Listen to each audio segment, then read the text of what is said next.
what components of Web3 infrastructure do you think need better onboarding to gain adoption? Because I just brought up domains, but there's tons more infrastructure out there, and I wonder if any stand out to you.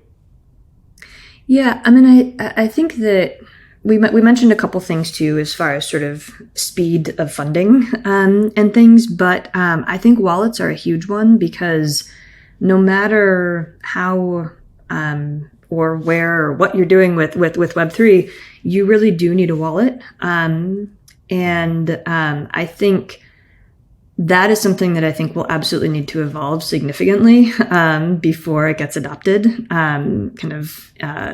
in a much more widespread way. And even they're thinking about like the concept of a wallet as your digital identity isn't something that maps to most people's mental models.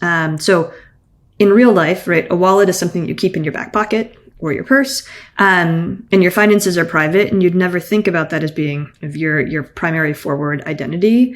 And so there's that kind of just conceptual evolution that I think will likely shift, and maybe it's more terminology, but it's also just kind of, I think there's that concept. And then on top of the concept, there's also just currently still a lot of friction around setting up a wallet, having to manage kind of multiple wallets across chains. And as you mentioned too, sort of having a hex address as your ID, that I think are all things that will definitely need to evolve in order to sort of increase the number of people who are using them.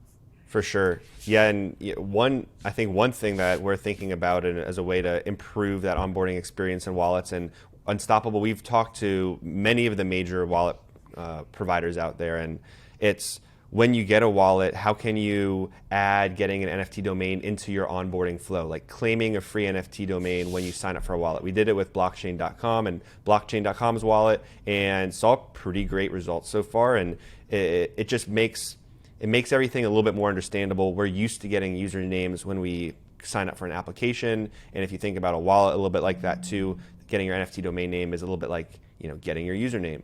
I got a quick story to share with you. And yeah, please do. Because you talk about terminology, and this is a story that I've tried to implement in a lot of areas of my life, and I think it also applies to how we think about crypto. And it's like KFC, I don't know, it's 10, 15 years ago or something like that, maybe less. They were trying to figure out how to boost sales, and so they looked at to-go orders, and they were like, how do we innovate to-go orders? Well, what do people do when they get their food? When they get it, they put it on their lap. So instead of putting food on your lap, where else can you put your food when you get it in the drive-thru? They looked at the cup holder in a car, and they were like, the cup holder hasn't been innovated on since the car was created. But what if we don't call it what do you put in a cup holder? You put literally cups that hold beverages in them. But if you remove the term cup holder and you just call it a place to store things, what can you store there? And so they ended up coming up with the KFC to-go cup, which is literally just a cup with fries and like chicken nuggets in it instead of soda in it. And I try to use that story a lot in my own life to say, instead of calling it this, what if we took the name away? Like instead of a wedding, call it a day you spend with family and friends. What do you do? And I think you do something different maybe on a wedding day if you call it like the best day you ever had with your family and friends than if you called it a wedding. Because once you call it something, you start applying practices to it or routines, or in a wallet we think about it in a certain way. So I do wonder with wallets, if we didn't call it a wallet, what else would it look like? Would new functionality come from it? Would people be more open to adopting it, etc.? Yeah. And I think there too, the exercise of just stripping away the terminology wallet and defining, or just kind of capturing all the things that it is responsible for, and that it could be responsible for, the different connections, the different capabilities that it opens up. I think is awesome. Or such a good idea.